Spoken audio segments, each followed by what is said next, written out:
یہ جو آیت مبارکہ ہے،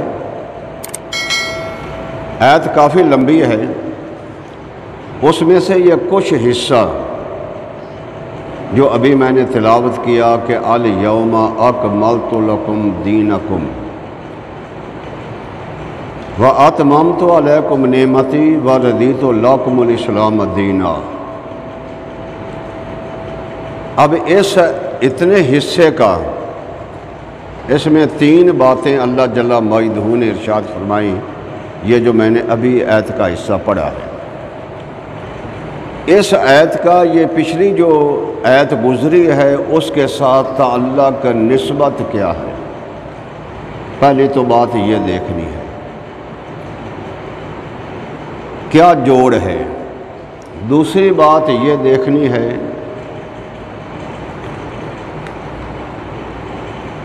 کہ دین مکمل دین، اس کا شان نزول دیکھنا ہے۔ اس آیت مبارکہ کا شان نزول یہ کب نازل ہوئی، کس وقت نازل ہوئی، کیوں نازل ہوئی، یہ بات دیکھنی ہے۔ تیسری بات کہ دین مکمل، جو رب فرما رہا ہے کہ دین یہ مکمل ہے، کامل دین ہے، میں نے دین کو آج مکمل کر دیا، اب اس کی تکمیل کے بارے میں سوچنا ہے کہ رب نے اس دین کو مکمل کیسے کیا۔ پھر اس کے بعد یہ بات بھی کہ رب فرماتا میں نعمتوں کو میں نے پورا کر دیا تم پر۔ یہ سب چند باتیں یہ قابل غور اور سمجھنے کی باتیں ہیں۔ سب سے پہلے یہ دیکھنا ہے اس آیت کریمہ کا یہ جو حصہ پڑھا گیا ہے، پچھلی آیت کے اندر اس کا تعلق و نسبت کیا ہے وہ بیان کرنی ہے۔ پہلی آیات کے اندر اللہ تعالیٰ نے کھانے پینے کے بارے میں ارشاد فرمایا، بتایا لوگ ایمان والوں کو کہ کھانا پینا تمہارا مسلمانوں کیسا ہونا چاہیے، حلال کھاؤ، طیب کھاؤ، کبھی حرام کے قریب بھی مت جاؤ، حرام سے بچو۔ جیسے اور جگہ بھی فرمایا یا ایھا الذین آمنوا کلوا من طیبات ما رزقناکم، اے ایمان والو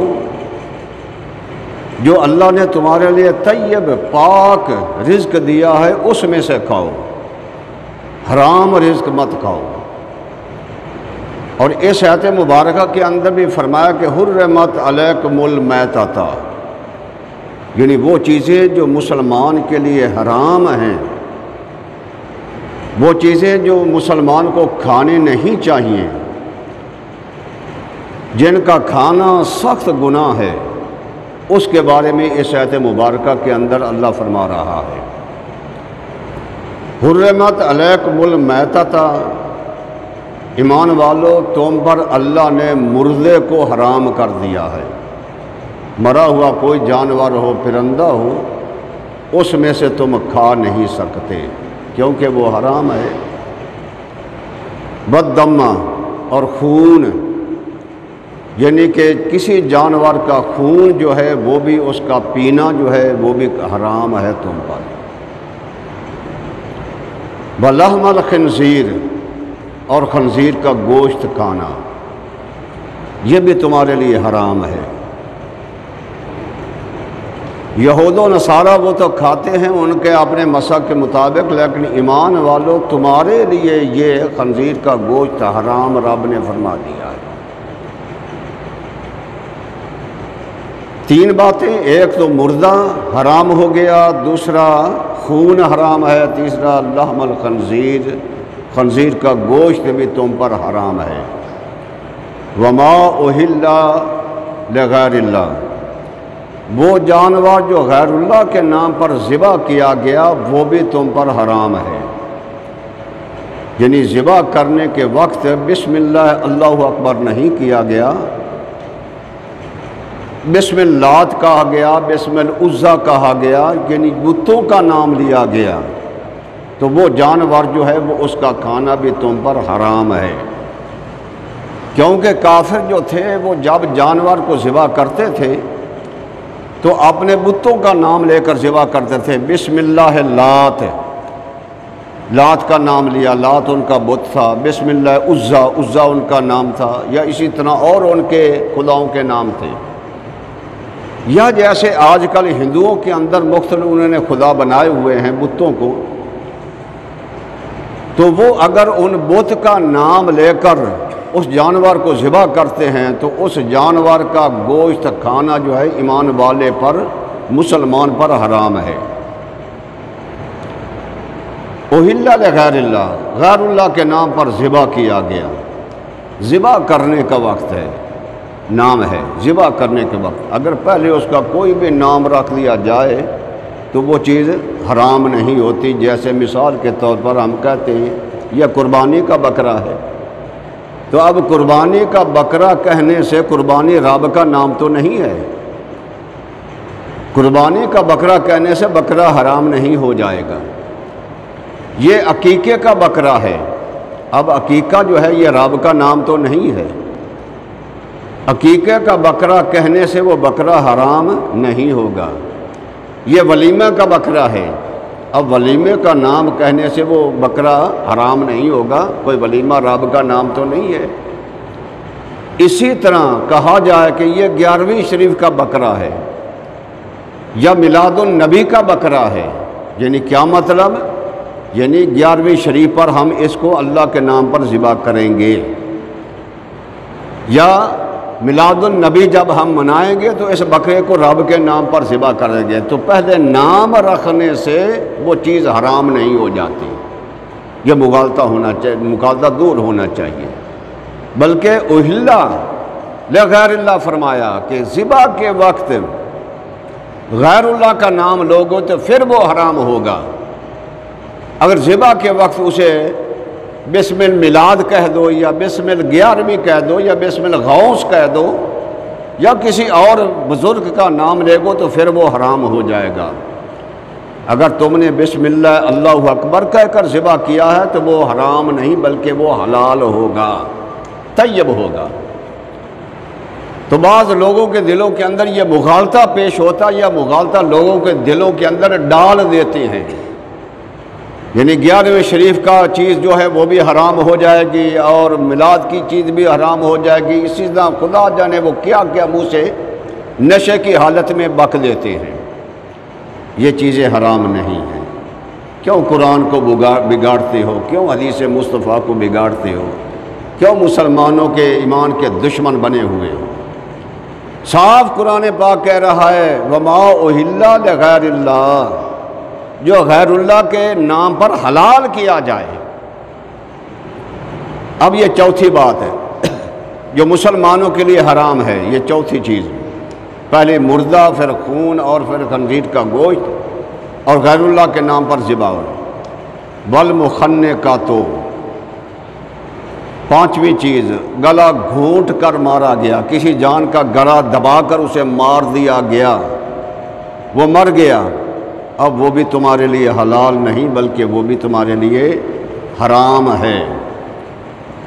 اب یہ یاد رکھے ذرا توجہ کے ساتھ میرے سنے. میں آپ سے پوچھوں گا ایک ایک چیز. یہ پانچویں چیز ہے جو میں بتا رہا ہوں. یعنی گلا گھونٹ کر جانور کا مار دیا گیا، یا کسی پرندے کا جانور گلا گھونٹ کر مار گیا. اب وہ جانور یا وہ پرندہ کھانا بھی تمہارے لیے حرام ہے. والموقوذۃ، اور بغیر دھار کے کسی کو مار دیا گیا جانور کی، یعنی جانور پتھر مارا اسے وہ مر گیا، یا کوئی پرندہ ہے اسے اینٹ ماری، روڑا مار گیا وہ مر گیا. تو وہ مردہ جو ہے وہ بھی تمہارے لیے حرام ہے. یہ بھی یاد رکھیں، وہ بھی حلال نہیں ہے. والمتردیۃ، اور جو گر کر مرا، یعنی پہاڑ سے گر گیا، یا اپنا اسی طرح کسی اور چیز سے گر گیا، گر کر مر گیا، ذبح ہونے سے پہلے وہ مر گیا. اب وہ جانور بھی تم پر، امت محمدیہ پر حرام ہے. والنطیحۃ، اور کسی جانور نے کسی جانور کو سینگ مارا، اور وہ مر گیا، اب وہ بھی حرام ہے، وہ بھی حرام ہے۔ یہ سب چیزیں، یہ جان چیزیں حرام۔ وما اکل سب ہو الا ما زکیتم، ہاں کسی کوئی جانور کے پیچھے درندہ لگا ہوا تھا، درندہ نے فرعون اس کو پکڑ لیا، لیکن اس کے مرنے سے پہنچ گئے تم پہلے، اور درندے سے چھڑا کر اس کو تم نے ذبح کر لیا، ابھی جان اس میں تھی، ذبح کر لیا، تو پھر وہ تمہارے لیے حلال ہے۔ اور اگر اسے درندے نے مار دیا تو پھر حلال نہیں ہے۔ وما ذبح للنصب، جو کسی تھان پر ذبح کیا گیا، یعنی کسی بت پر، بت کی جگہ پر، بت کا نام پر ذبح کیا گیا، وہ بھی تم پر حرام ہے۔ وَأَن تَسْتَقْسِمُوا بِالْأَزْلَامِ، اور یا وہ تیروں سے بانٹ کر مارا گیا جانور، یعنی جانور کو تیر مار مار کر اس نے مار دیا، تو وہ بھی حرام ہے۔ اب یہ چیزیں سب اللہ نے فرمایا کہ ایمان والوں پر، جو قرآن کو مانتے ہیں، نبی کو مانتے ہیں، جو حضور کے امتی کہلاتے ہیں، اللہ نے یہ سب چیزیں حرام فرما دیں۔ اور حلال و طیب رزق جو ہے اللہ نے وہ ایمان والے کے لیے، نبی کے امتی کے لیے حلال کیا ہے۔ کیوں؟ کھانے کے لیے انسان کو زندگی گزارنے کے لیے کھانا پینا جو ہے بہت ضروری ہے، بہت ضروری ہے، کیونکہ کھانے پینے کے بغیر بندے کی زندگی نہیں گزر سکتی۔ اسی طرح مکان کا ہونا، کپڑے کا ہونا، یہ بھی انسان کے لیے چیزیں ضروری ہیں۔ جیسے آج سے پہلے کسی پارٹی نے یہ نعرہ بھی لگایا تھا کہ روٹی کپڑا اور مکان مانگتا ہے یہ ہر انسان، یعنی نعرہ لگا کر انہوں نے اپنے ووٹ بنائے، ووٹ لیے ہوئے، اپنا حکومت ملی، سب کچھ مل گیا، لیکن آج تک غریبوں کو نہ کسی نے روٹی دی، نہ کسی نے مکان دیا، اور نہ کسی نے کپڑا دیا۔ زبانی دعوے تھے، بس دعوے ہو جائے، اپنا مطلب انہوں نے نکال لیا۔ جیسے آج کل بھی مطلب نکالتے ہیں لوگ غریبوں کا نام لے کر، غریبوں کا نام لے کر، بہت غربت ہو گئی ہے، بہت مہنگائی ہو گئی ہے، تو اصل مقصد ان کا اپنی کرسی ہوتا ہے، اپنی حکومت ہوتی ہے، حکومت میں نام غریبوں کا لے کر، اصل جو ہے ان کا نظریہ، اصل ان کی سوچ اپنے عہدے ہوتے ہیں، اور غریبوں کا نام لیا جاتا ہے، غریبوں کو کوئی بھی نہیں پوچھتا، غریبوں کو کوئی نہیں پوچھتا۔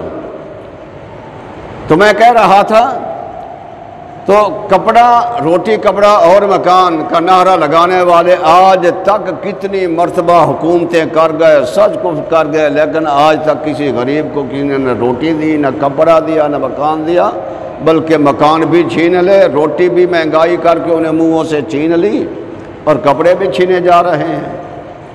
یہ عالم ہے آج کل اس دور کے اندر۔ تو حضرات محترم، میں کہہ رہا تھا کہ بندے کو یہ زندگی کے لیے یہ چیزیں ضروری ہیں، کھانا پینا، پہننا، مکان وغیرہ، یہ سب کچھ، اور بلکہ سوچو، بندے لاکھ دعویٰ سیاستدان کرتے رہیں، کوئی بھی اس پر پورا نہیں اترے گا۔ اگر کوئی پورا اترے گا تو وہ دین اسلام ہوگا، یہ اسلام تمہارا ایسا ضامن بنے گا کہ اسلام غریب کو روٹی بھی دیتا ہے، اسلام غریب کو کپڑے بھی دیتا ہے، اسلام غریب کو مکان بھی دیتا ہے، اسلام غریب کی ہر حاجت جو ہے وہ پوری کرتا ہے۔ دیکھ لیں، ہمارے اکابر کو دیکھیں، جب اسلام آیا تھا اس وقت دیکھ لیں، سیدنا پیارے عمر فاروق رضی اللہ تعالیٰ عنہ، آپ کی خلافت کا دور، امیر المومنین خلافت فرما رہے ہیں، لیکن جب مدینہ کے لوگ رات کو سو جاتے ہیں، لیکن یہ خلیفہ، یہ امیر المومنین، حضور کے تربیت یافتہ، رات کو ایک غلام ساتھ ہو لیتے ہیں اور مدینہ کی گلی میں پہرا دیتے ہیں۔ کیوں دے رہے ہیں؟ اس لیے کوئی میرا رعایا میں سے کوئی غریب بھوکا تو نہیں سو رہا، کہ کوئی کسی کو کوئی تکلیف کے اندر تو نہیں مبتلا، اس لیے پہرا دیتے ہیں۔ اگر کوئی تکلیف کے اندر ہو تو اس کی تکلیف دور کیا جائے، کوئی ضرورت مند ہو تو اس کی ضرورت پوری کی جائے، کوئی بھوکا سو رہا ہو تو اسے کھلا کر سلایا جائے۔ اس لیے ساری رات جو ہیں لوگ سوئے ہوئے ہوتے ہیں، اور امیر المومنین خلیفۃ المسلمین رات کو مدینہ کی گلی میں پہرا دے رہا ہے۔ یہ ہے حکمرانی، یہ ہے حکمرانی، اس کو کہتے ہیں۔ یہ ہے ریاست مدینہ، ریاست مدینہ اس کو کہتے ہیں کہ حاکم پہرا دیتا ہے، حاکم اپنی رعایا کو دیکھتا ہے کہ کوئی تکلیف کے اندر تو نہیں مبتلا۔ تو حضرت عمر فاروق پہرا دیتے ہوئے دیکھا کہ ایک مکان کے اندر سے روشنی آ رہی ہے، دیا جل رہا ہے۔ قریب گئے، دروازے کے پاس پہنچے تو دیکھا کہ اندر بچوں کے رونے کی آواز آ رہی، اور اسے ان کو والدہ جو ہے انہیں چپ کرا رہی ہے، ہیلے سے بہانے سے چپ کرا رہی ہے، بچے رو رہے ہیں۔ تو حضرت عمر فاروق رضی اللہ تعالیٰ سے برداشت نہ ہوا۔ یہ مسلمان تھے جن کا دل اتنا نرم ہوتا تھا، برداشت نہ ہوا کہ میری رعایا میں سے بچہ رو پڑے، میری رعایا سے میں کوئی بچہ دکھ میں ہو، برداشت نہ ہوا، دروازہ کھٹکایا۔ آگے سے آواز آئی، کون ہے؟ فرمایا میں ایک راہی ہوں، راہ میں جا رہا تھا تو میں نے دیکھا کہ یہاں بچے کے رونے کی آواز آئی تو میں نے کہا اس لیے پوچھ رہا ہوں۔ آواز آئی، نہیں آپ چلے جائیں، آپ سے ہمارا کوئی کام نہیں ہے، نہ ہم آپ سے ملتے ہیں۔ کہا نہیں کہ میں ہو سکتا ہے کہ تیرے کام آ جاؤں، بتاؤ تو صحیح۔ دروازہ کھولا، اللہ کی بندے نے کہا کہ میں بیوہ عورت ہوں، اتنا عرصہ ہو گیا میرا خامد فوت ہو گیا، اور میرے گھر میں راشن نہیں ہے، ختم ہو چکا ہے، آج رات راشن ختم ہو گیا، میں اپنے بچوں کو دلاسا دے، ہانڈی جو میں نے چولہے پر رکھی ہوئی اس میں سوائے پانی کے اور کچھ نہیں ہے، نہ روٹی ہے نہ کچھ سالن ہے، میں نے بچوں کو دلاسا دے رہی ہوں کہ ہانڈی ابھی پک جائے گی کہ میں تمہیں سلا دوں گی، میں تاکہ کہیں یہ بچے سو جائیں اور صبح کے وقت پھر دیکھیں گے جو رب کو منظور ہوگا پھر وہ ہوگا۔ سیدنا عمر فاروق رضی اللہ تعالیٰ نے بات اس عورت کی سنی، آنکھوں سے آنسو آ گئے، دل میں رونے لگے۔ کہا کہ عمر تیری حکومت کے اندر یہ ہو رہا ہے، تیری خلافت کے اندر بچے بھوکے مر رہے ہیں۔ فوراً گئے بیت المال کے اندر، ایک اپنا بوری آٹے کی اٹھائی، کچھ کھانے پینے پکانے کے لیے سامان اٹھایا، بوری اپنے کاندھوں پر رکھی،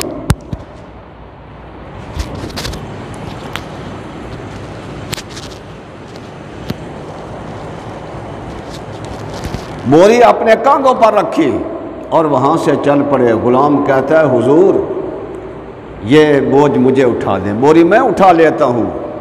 آپ فرمانے لگے اپنے غلام سے، یہاں تو میرا بوجھ تو اٹھا لے گا تو قیامت کے دن میرا بوجھ کون اٹھائے گا؟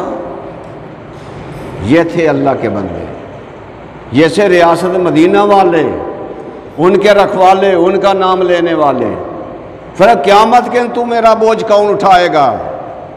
تو قیامت کے دن میں اپنا بوجھ خود اٹھاؤں گا، آج بھی بوجھ میں خود اٹھاؤں گا۔ اسی طرح گھر میں آئے، آٹا گوندھا، روٹی پکائی، ہانڈی چڑھائی، اور خود اپنے غلام کہتا ہے خود حضرت عمر فاروق وہ یعنی کہ لکڑیوں کو خود پھونک مارتے ہیں آگ جلانے کے لیے، اور میں خود دیکھتا تھا کہ لکڑیوں کا دھواں آپ کی داڑھی مبارک سے بھی نکلتا تھا۔ جب پکا لی، روٹی ہو گئی، بچوں کو کھلائی، بچے سوئے سیر ہو گئے، ہنسنے لگے، آپ نے باتیں کی جیسے وہ بچے ہنسنے لگے۔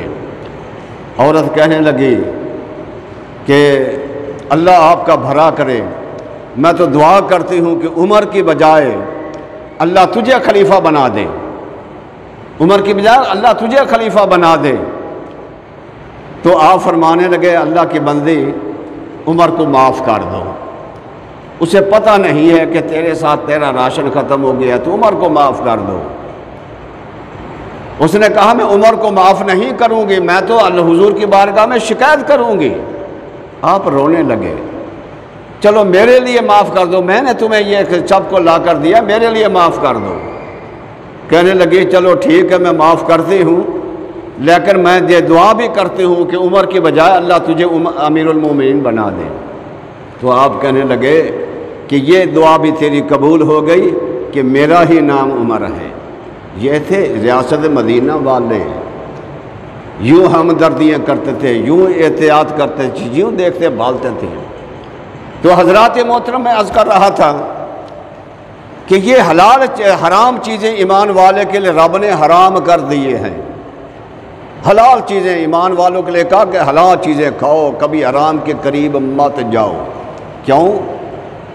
ایک تو کھانے پینے کے لیے زندگی جو ہے کھانے پینے کے بغیر نہیں گزر سکتی، تو کھانا پینا جو ہے ایمان والے کے اللہ نے فرما دیا کہ حلال طیب چیزیں کھانے چاہیے۔ کیوں؟ اس کا فائدہ ہمیں ہوگا کھانے والے کو۔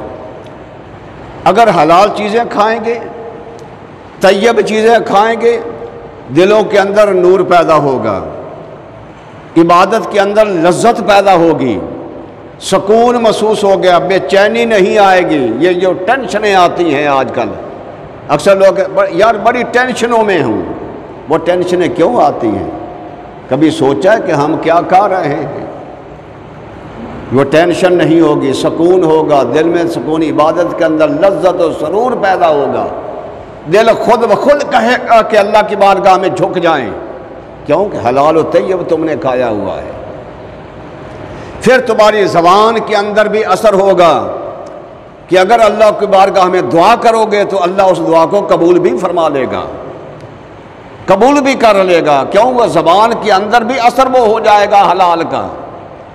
اور اگر حرام کھاتے رہے، حرام پہنتے رہے، تو پھر حرام ہی کے ساتھ تمہارا واسطہ رہا، پھر چاہے جتنی عبادت کے لیے بھی دل نہیں کرے گا، لذت بھی پیدا نہیں ہوگی، دل کے اندر نورانیت بھی نہیں آئے گی، سکون و اطمینان بھی ختم ہو جائے گا، اور ٹینشنیں ہی ٹینشنیں ہوگی، بے سکونی ہی بے سکونی ہوگی، اور پھر چاہے جتنی بھی دعائیں کرتے رہو اللہ کی بارگاہ میں قبول بھی نہیں ہوں گی۔ کیوں کہ اللہ کے نبی نے آج سے 15 صدیاں پہلے فرما دیا ہے۔ حضور علیہ السلام فرماتے ایک دور وہ آئے گا، بندہ دور دراز سے چل کر آئے گا مسجد میں، اللہ کے گھر میں آئے گا، وہ ہاتھ یوں اٹھا کر، دونوں ہاتھ اٹھا کر اللہ کی بارگاہ میں رو کر گڑ گڑا کر دعا مانگے گا، مولا میری یہ آرزو پوری کر دے، مولا مجھے یہ کرم فرما دے، یہ مصیبت سے بچا دے۔ حضور فرماتے ہیں وہ رو رو کر دعائیں مانگے گا کہ اللہ کی بارگاہ میں، تو فرماتے ہیں کہ رب اس کی دعا کیسے قبول کرے گا؟ کیوں؟ وَمَطْعَمَهُ حَرَامٌ، حضور فرماتے ہیں اس کا کھانا حرام ہوگا، وَمَلْبَسَهُ حَرَامٌ، اس کا پہننا حرام ہوگا، اس کا کھانا پینا حرام ہوگا، تو فرمایا اس کی دعا جو ہے وہ کیسے قبول ہوگی؟ کیسے قبول ہوگی؟ رب کیسے قبول کرے گا؟ میں اس کی ایک مثال آپ کے سامنے بیان کر دوں جس کی آپ کو آسانی سے سمجھ جائے گی۔ دیکھو نا، یہ کارتوش ہوتا ہے نا، گولی ہوتی ہے، بندوق کی رائفل کی گولی ہوتی ہے۔ اب گولی کے اندر بارود بھرا ہوا ہو، چھرے بھرے ہوئے ہوں، اور پھر اس کو بندوق کے اندر رکھ کر چلائیں گے تو اب وہ گولی چلے گی، شکار کرے گی، جس کو مار رہے ہیں اسے مارے گی۔ اور اگر گولی کے اندر بارود کی بجائے آپ مٹی بھر لیں اور جو ہے بندوق کی بجائے لکڑی کی بندوق یا پلاسٹک کی بندوق کے اندر رکھ کر اسے گولی کی چلائیں، تو کیا چلے گی؟ کبھی نہیں چلے گی۔ نہیں چلے گی کہ یا چل جائے گی؟ نہیں چلے گی نا، کیوں؟ وہ چیز ہی نہیں ہے۔ تو دوستو یہ صاف بات ہے، اگر تمہارے زبان کے اندر، تمہارے جسم کے اندر حلال و طیب گیا ہوا ہے، جس کے بارے میں رب کہہ رہا ہے، نبی کہہ رہا ہے، رزق تمہارا حلال کا ہے، طیب ہے، اچھا ہے، تو پھر زبان بھی تمہاری ذکر و اذکار کے اندر مصروف ہے، زبان کے اندر بھی تمہارے گالی گلوچ یا ایسی بے تکی باتیں نہیں ہیں، تو پھر کیا ہے کہ اسی زبان سے جب دعا کرو گے اللہ قبول فرما لے گا۔ اور اگر تمہارے اندر یہ حرام سے تمہارا جسم پلا ہوا ہے، اللہ کے نبی نے فرمایا کہ جو حرام سے گوشت بنا ہے وہ جنت میں نہیں جا سکتا، وہ جنت کے اندر نہیں جا سکتا۔ اب ہم خود سوچیں، وہ لوگ سوچیں جو ڈکیتیاں ڈالتے ہیں، جو غریبوں کا حق چھین لیتے ہیں، وہ سوچیں لوگ، وہ اپنے جسم کو حرام کے ساتھ پال رہے ہیں، گوشت ان کا حرام بن رہا ہے، ہڈیاں حرام بن رہی ہیں، تو جنت کے ساتھ ان کا کوئی واسطہ نہیں ہے، چاہے ان پر ہزاروں قرآن بھی پڑھ دیے جائیں، ہزاروں لوگ ان کے لیے دعائے مغفرت بھی کر دی جائے، تو کوئی اثر نہیں ہوگا۔ اس لیے سوچ لیں، سوچ کر چلیں۔ لیکن آج کل جو رعایا سے ٹیکس لے کر خزانہ بنا ہوا ہے ہمارے پاکستان کا، اور حکمران اس خزانے کو یوں سمجھتے ہیں کہ جیسے ان کے باپ کی جائیداد ہو، جیسے ان کی ذاتی جائیداد ہو، بغیر پوچھے ان گنت عیاشیوں کے اندر اسے اڑا دیتے ہیں۔ یہ نہیں سوچتے اگر میں ٹیکس دیتا ہوں تو میرا بھی حق ہے اس پر، آپ ٹیکس دیتے ہیں تو آپ کا بھی حق ہے، جو ٹیکس دے رہا ہے ہر بندے کا، ہر پاکستانی کا اس پر حق ہے، بغیر ان کے پوچھے وہ استعمال نہیں کر سکتے۔ ہاں مناسب طور پر استعمال ہو سکتا ہے، مناسب جہاں مناسبت ہو، یہ نہیں ہے کہ اپنی ذات پر، اپنے دوستوں پر اڑا دیا جائے، اپنی ذات پر اڑا دیا جائے، اپنی عیاشیوں کے اندر وہ پیسہ لگا دیا جائے، یا آپ تو لاکھوں روپے تنخواہ لی جائے اور غریب آدمی بیچارہ بھوکا مر رہا ہو۔ یہ پوچھا قیامت کا دن ہوگا، ان سب لوگوں کے ہاتھ ہوں گے اور ان لوگوں کا گریبان ہوگا، انہیں معاف نہیں کیا جائے گا۔ اور آج کل اسی طرح دیکھا ہے آپ نے، یہ اپنا لنگر کھانے بنے ہوئے ہیں، لنگر کھانے، بھئی لنگر کھانے تو اپنی ذات سے بناؤ، ذات کے پیسے تھے پھر تو ہے ٹھیک ہے، بھئی اگر اپنی ذاتی پیسے سے تم لنگر کھانا بنا رہے ہو پھر تو بات ٹھیک ہے، غلط نہیں ہے، یہ لوگوں کی ہمدردی ہے۔ اور اگر تم اس خزانے میں سے بنا رہے ہو جو سب مسلمانوں کا ہے تو پھر یہ بات جائز نہیں ہے، یہ پوچھا جائے گا، یہ پوچھا یا اسی طرح یہ انکم بے نظیر انکم سپورٹ ہے، یہ بھی ایک یعنی کہ چلا ہوا ہے اپنا قانون، بے نظیر کی یعنی کہ عورتوں کو یعنی کہ اپنا پیسہ دیتے ہیں، جس کے بارے میں کچھ دن پہلے آیا بھی تھا کہ کافی افسر جو ہیں ان میں سے وہ اپنی عورتوں کو بیوہ لکھا کر وہ اپنا پیسہ کھاتے رہے ہیں، اپنی عورتوں کو بیوہ بنا کر وہ پیسہ آپ لیتے رہے ہیں۔ تو اب وہ کرنا جو ہے وہ بھی جائز نہیں ہے، کیوں؟ غریبوں کا حق بنتا ہے، تم بغیر کسی کے غریبوں کو دیکھو، جہاں کوئی روٹی ہے، جہاں کوئی چیز ہے ان کو دیکھو، ان کو دو، یہ خاص بندوں کو نہ دیکھو، اپنے بندوں کو یا اپنی بیوہ عورتوں کو دے دو، باقی کو چھوڑ دو، ایسا نہیں ہے، ہر ایک کو دو، یہ اسلام کہتا ہے۔ یا خزانے میں سے لنگر بنا دیا جائے، لنگر کھانے بنا دیا ہے، یہ تو مثال وہی ہے نا، ایک پنجابی دی مثال یہ ہوندی ہے کہ حلوائی دی دکان تے نانی دا ختم، یہ تو وہی ہے کہ حلوائی دی دکان تے نانی دا ختم، یہ تو یعنی کہ مسلمانوں کا خزانہ ہے، تم اپنے لیے کیوں کرتے ہو؟ اپنی ذات میں سے پیسہ نکالو اور وہ غریبوں کو دو تاکہ تمہیں ثواب اور اجر بھی ملے۔ تو حضرات محترم میں عرض کر رہا تھا کہ ایمان والے کی اللہ نے فرمایا کہ حلال چیزیں کھاؤ، حرام سے بچو، حلال کھاؤ گے تمہیں سکون ملے گا، تمہیں زندگی اچھی گزرے گی، ٹینشنوں سے پاک ہو جاؤ گے، لذت آئے گی اللہ کی عبادت کے اندر، سرور آئے گا۔ اور اگر حرام ہوا تو پھر بے سکونی سکون کہیں نہیں ملے گا، نہ دنیا کے اندر، پھر نہ قبر کے اندر سکون ملے گا، نہ میدان معاشر کے اندر سکون ملے گا، پھر کہیں سکون نہیں ملے گا، چاہے جتنی مرض میں اسے ڈھونڈتے رہو۔ اور اللہ جل مجدہ نے آپ ارشاد فرمایا ہے، پہلی بات تو یہ ہے کہ یعنی حلال و طیب کھانا چاہیے۔ اب دوسرا، اس آیت مبارکہ کا شان نزول کب یہ اتری؟ حجۃ الوداع کے اندر حضور علیہ الصلوۃ والسلام صحابہ کرام حج فرما رہے تھے۔ حجۃ الوداع تھا، حضور کا حج تھا، صحابہ کرام تھے، اور میدان عرفات تھا، 9ویں ذی الحج کی تھی، اور حضور علیہ الصلوۃ اور حضور سے عصر کا ٹائم تھا، عصر کا جمعے کا دن تھا، اور حضور اونٹ پر سوار تھے۔ تو جب یہ آیت مبارکہ نازل ہوئی تو جبریل امی کے بوجھ سے اونٹ جو ہے وہ بیٹھ گیا تھا، یعنی بوجھ برداشت نہیں کر سکا۔ تو اس وقت یہ آیت مبارکہ نازل ہوئی، الیوم اکملت لکم دینکم، کہ آج کے دن اللہ نے تمہارا دین مکمل کر دیا ہے، پورا کر دیا ہے تمہارا دین رب نے۔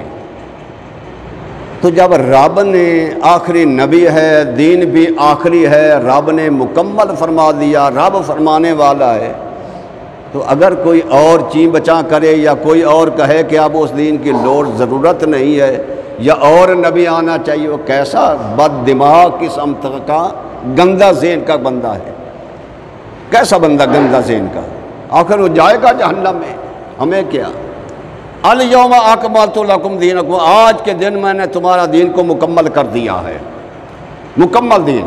اور پھر جس دن یہ آیت مبارکہ نازل ہوئی اس دن 6 عیدیں تھیں کٹی، 3 کافروں کی اور 3 مسلمانوں کی، 6 عیدیں اکٹھی تھیں، یعنی 25ویں دسمبر تھی، یعنی دسمبر کی 25ویں تاریخ تھی، عیسائیوں کی بھی عید تھی، یہودیوں کی بھی اور مجوسیوں کی بھی عید تھی، 3 عیدیں کافروں کی اور 3 عیدیں مسلمانوں کی۔ ایک تو جمعے کا دن تھا، حج کا دن، اور پھر سب سے بڑی عید جو تھی وہ حضور کا دیدار تھا، حضور کی زیارت تھی۔ یہ ایسا عید تھی، اور کسی نے بڑی پیاری بات کہی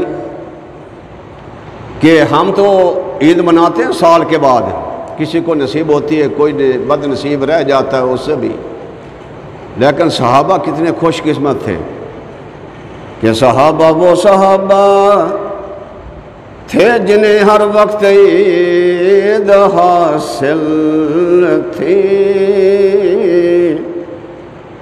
قربان جائیں صحابہ کرام کی زندگی پر، قربان جائیں نفوس قدسیہ پر، تو کیسے خوش قسمت بانصیب لوگ تھے۔ صحابہ وہ صحابہ تھے جنہیں ہر وقت عید حاصل تھی، خدا کا عشق حاصل تھا، نبی کی دید حاصل تھی۔ حضور کا دیدار کرنا، حضور کو دیکھنا، کتنے خوش قسمت ہوتے، کتنے محبت بھرے تھے۔ پھر وہ کوشش کرتے تھے حضور کے ساتھ محبت کرنے کے لیے، حضور کا پیار کرنے لگے۔ کہتے ہیں کہ ایک دیہاتی تھا جس کا نام زائر تھا، صحابی رسول تھا، زائر ان کا نام تھا، حضور کا صحابی تھا، کلمہ پڑھنے والا تھا، حضور کا امتی تھا، لیکن رہتا دیہات میں تھا، دیہات کے اندر یعنی کہ فصلیں وغیرہ اگاتا تھا، لیکن شکل و صباح سے شکل سے اتنا خوبصورت نہیں تھا، لیکن وہاں اپنے دیہات کے اندر رہ کر، دیہات کے اندر جو بھی کوئی چیز، مثال کے طور پر کوئی خربوزہ پیدا ہوا، ککڑی لگاتی یعنی کہ خربوزہ پیدا ہوا، یا متیرا یعنی ہندوانہ جسے کہ وہ پیدا ہوا، یا کوئی اور پھل پیدا ہوا، یا کوئی اور سبزی پیدا ہوئی، تو وہ حضور کے لیے تحفہ لاتا تھا، حضور کے لیے تحفہ لاتا تھا۔ تو حضور بھی اپنے شہر کے حساب سے اسے تحفے تحائف دے کر اسے بھیجتے تھے۔ حضور خود فرماتے ہیں کہ ظاہر میرے لیے دیہات ہے اور میں اس کے لیے شہری ہوں۔ وہ حضور کے لیے تحفہ لاتا، حضور ان کو تحفے دیتے تھے۔ تو ایک مرتبہ منڈی میں آ کر کوئی چیز بیچ رہا ہے، منڈی میں آ کر جو اپنے یعنی دھیان میں ہی، اسے کوئی ادھر ادھر کی خبر نہیں ہے، اپنے دھیان میں بیٹھا ہوا سبزی سامنے رکھی ہوئی ہے اور بیچ رہا ہے۔ اور حضور وہاں منڈی میں تشریف لے گئے تو حضور نے خاموشی کے ساتھ، وہ بیٹھا تھا تو حضور نے پیچھے سے اسے، جس کو کہتے ہیں جپھا مار لیا۔ حضور نے اپنے سینہ جو ہے اس کی پشت کے ساتھ، اس کی کاندھے ساتھ لگا لیا اور حضور نے اسے یوں پکڑ لیا زور سے۔ جب حضور نے زور سے پکڑا، اب وہ اپنے آپ کو چھڑانے کی کوشش کرتا ہے، کبھی ادھر دیکھتا ہے کبھی ادھر ہوتا ہے۔ آخر اس کی نگاہ پڑ گئی کہ اس نے دیکھا کہ حضور نے مجھے پکڑا ہوا ہے، میرے نبی نے مجھے پکڑا ہوا ہے۔ جب اسے یہ پتہ چلا تو پھر اپنی پشت ہے، اپنی کانڈ حضور کے سینے کے ساتھ اور زیادہ ملنے لگا، اور زیادہ لگا رہا ہے۔ پھر حضور صلی اللہ علیہ وسلم نے فرمایا کوئی ہے ایسے غلام کو خریدے، یعنی اس کے بارے میں کہا کوئی ہے بندہ کہ اس غلام کو خریدے گا؟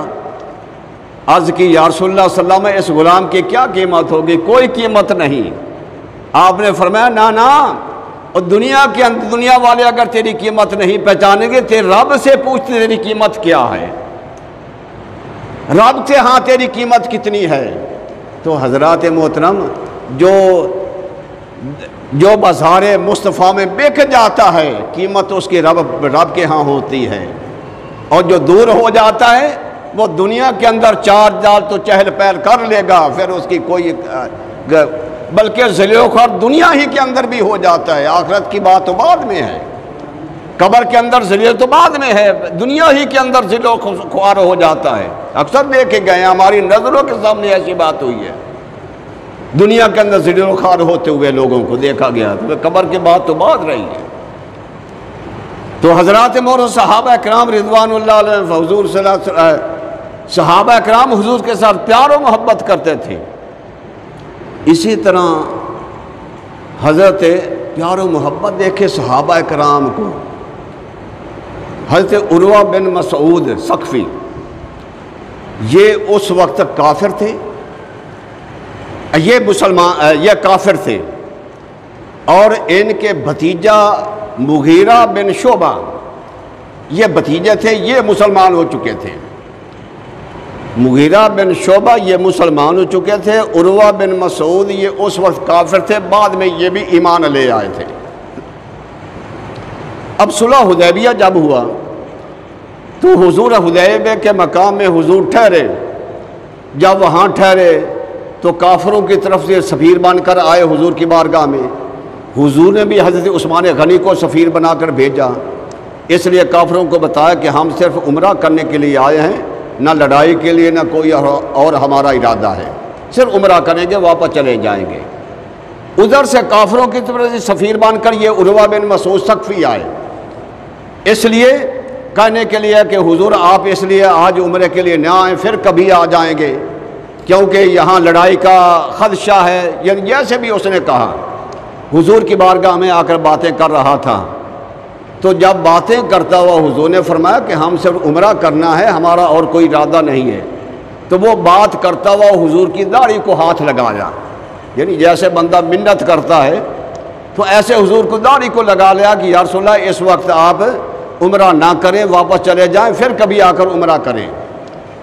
تو حضرت مغیرہ بن شعبہ جو بھتیجے تھے یہ اس وقت پاس کھڑے تھے۔ جب اس نے حضور کی داڑھی کو ہاتھ لگایا تو حضرت مغیرہ بن شعبہ نے وہ تلوار کا جو دستہ تھا اس کے ہاتھ پر مارا، چچا کے ہاتھ پر مارا، اور کہا کہ تو اپنا ناپاک ہاتھ میرے نبی کی داڑھی کو لگا رہا ہے۔ یہ تھی محبتیں، یہ تھے نبی کے ساتھ پیار صحابہ کو۔ چچا ہے، مشرک ہے، فرمایا تو اپنا ناپاک ہاتھ، گندا ہاتھ میرے نبی کی داڑھی کو لگا رہا ہے، پلید کر رہا ہے، ہٹا اسے۔ اب دوبارہ تو نے ہاتھ لگایا تو تیرا ہاتھ واپس نہیں جائے گا، میں کاٹ ڈالوں گا۔ یہ صحابہ کی محبت، یہ پیار تھا۔ یہ ریاست والے، مدینہ کی ریاست والے، یہ لوگ تھے جن کے اندر یہ چیز محبت بھری ہوئی تھی۔ لیکن آج زبانی ہمارے دعوے ہیں، زبانی کام، زبان سے کچھ کہتے ہیں، کرتے کچھ ہیں، اس کا الٹ کرتے ہیں، اور دعوے بڑے لمبے چوڑے ہمارے ہوتے ہیں۔ تو فرمایا الیوم اکملت لکم دینکم، فرمایا کہ آج کے دن تمہارا دین مکمل ہو گیا۔ تو جس کو رب بھی مکمل فرمائے، نبی بھی مکمل کرے، ایمان والے بھی جس کو مکمل کریں، تو کون بے وقوف ہے جو اس کو ناقص کہے؟ وہ بے وقوف ہوگا نا، یا اس میں سے کوئی بات نکالے۔ تو جب مکمل چیز ہو جاتی ہے، حضور صلی اللہ علیہ وسلم نے خود ایک مثال بھی دی۔ حضور علیہ السلام نے فرمایا کہ جیسے کوئی مکان بنا رہا ہو نا، اس میں کوئی چیز باقی بچ گئی ہو تو وہ بھی پوری کر دی جائے تو گویا کہ وہ مکان مکمل ہو جاتا ہے۔ فرمایا اس طرح قصر نبوت کا محل جو تھا، فرمایا بن رہا تھا، نبی آ رہے تھے، پھر ایک اینٹ کی باقی کسر تھی، اللہ نے وہ مجھے بنایا، وہ آخری اینٹ جو ہے قصر محل کے اندر، نبوت کے محل کے اندر، فرمایا وہ آخری اینٹ میں لگی ہوں، آخری اینٹ میں ہوں۔ اب میرے بعد حضور فرماتے کوئی نبی نہیں آ سکتا، میں خاتم النبیین ہوں۔ اور جو بندہ، وہ کتنا پاگل قسم کا بندہ ہے جو خاتمیت کا، قرآن کا بھی انکار کرے، کہے کہ خاتم النبیین حضور کو نہ بھی مانا جائے تو کوئی بات نہیں ہے۔ یعنی ایسے بکواس کرتے ہیں کہ نبی کو خاتم النبیین نہ بھی مانا جائے تو کوئی، قرآن کہہ رہا ہے خاتم النبیین، حضور فرما رہے ہیں کہ انا خاتم النبیین ولا نبی بعدی، میرے بعد کوئی نبی نہیں آئے گا۔ حضور کہہ رہے ہیں، جو قرآن کو بھی نہ مانے، حدیث کو بھی نہ مانے، اللہ کو بھی نہ مانے، نبی کو بھی نہ مانے، مسلمان کب ہو سکتا ہے؟ کبھی اس کی مسلمانی پر یقین مت کرو، بلکہ شک کرنا کہ ہو سکتا ہے مسلمان، تو بندہ کافر ہو جائے گا۔ اس پر شک بھی نہ، اس کے کفر کے اندر شک بھی مت کرو کہ ہو سکتا ہے یہ مسلمان ہو، نہ قطعاً نہیں۔ جو قرآن کے ٹھکرانے والا، نبی کے حدیث کو ٹھکرانے والا، وہ کبھی مسلمان نہیں ہو سکتا، اسی حالت میں وہ مر جائے گا۔ تو حضرات محترم، اللہ فرماتا ہے الیوم اکملت لکم دینکم، آج کے دن میں نے دین کو مکمل کر دیا ہے، واتممت علیکم نعمتی، اور میں نے نعمتوں کو تم پر پورا کر دیا، وردیت لکم الاسلام دینا، فرمایا کہ میں دین اسلام پر راضی ہوں، اس دین پر، یہ جو میں نے اپنے نبی کو دیا ہے دین، اس دین پر میں خوش ہوں۔ اب اس کے علاوہ کوئی بھی بندہ کسی دین میں چلا جائے گا، رب کے ہاں وہ قابل قبول نہیں ہوگا، اس کی وہاں کی عبادتیں، وہاں کی ریاستیں، وہاں کی خیراتیں سب بیکار جائیں گی۔ کیوں؟ رب کو وہ دین ہی قبول نہیں ہے۔ جب دین قبول نہیں ہے تو اس دین کی باتیں کب قبول ہوں گی؟ اس لیے رب کو دین اسلام، وردیت لکم الاسلام دینا، میں تمہارے اسلام لانے پر خوش ہوں، اس پر راضی ہوں۔ تو رب تو راضی اسلام والوں پر ہے، ایمان والوں پر ہے، نبی خدا کو ماننے والوں پر ہی رب تو راضی ہے، اور کسی پر راضی نہیں ہے۔ یہ خیال کریے، قرآن کی آیت مبارکہ ہے۔ تو حضرات محترم، اللہ جل مجدہ، اب آئندہ انشاءاللہ جمعۃ المبارک کے اندر یہ میں عرض کروں گا کہ ہمیں یہ جو قرآن اسلام ملا، اب اس کے اجزاء کیا ہیں، یہ اسلام جس نے اپنایا اس کو فائدہ کیا ہوا۔ آئندہ جمعہ انشاءاللہ العزیز یہ ان باتوں کے بارے میں عرض کروں گا۔ اللہ جل مجدہ ہم سب کو قرآن اور حدیث مصطفیٰ سننے کی، سمجھنے کی، اور غور و فکر کرنے اور عمل کرنے کی توفیق عطا فرمائے۔ وآخر دعوانا ان الحمد للہ رب العالمین۔